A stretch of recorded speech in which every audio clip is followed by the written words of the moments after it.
அதுக்கு கடவுள் மேல இருந்து பார்த்துட்டே இருப்பாரு, இவன் எப்படி எப்படிலாம் ஆடுதான் என்னெல்லாம் செய்தான் அப்படின்னு பார்த்துட்டே இருப்பாரு. அதுக்குதான் ஒரு நாள் கவனிச்சுட்டே இருந்துட்டு பொத்துன்னு பிடிச்சி தள்ளி விட்டுருவாரு.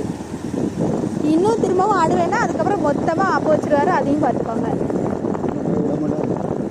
கை விட மாட்டார் தெரிஞ்சிச்சுன்னா அப்ப அதுக்கு ஏத்த மாதிரி வாயை பொத்திக்கிட்டு உட்காந்துருக்கணும்.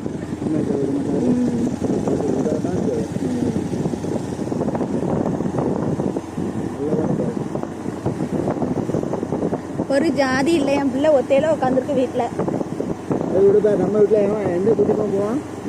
சரி கத்தாதே இருப்போம், மெதுவா பேசும். மண்டை உங்களுக்கு தான் காலையில வலிக்கும், எங்களுக்கு ஒன்றும் செய்யாது.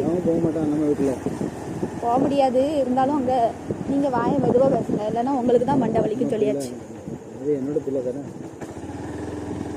உங்க பிள்ளையா இருந்தாலும் பிள்ளை பயத்துல தானே உட்காந்துருக்கோம். அம்மாவும் காணும் அப்பாவையும் காணும்ட்டு இவ்வளவு நேரம் ஆகுது, அம்மா எதுக்கு போனால அப்படின்ட்டு அவ பயந்துட்டு இருப்பா.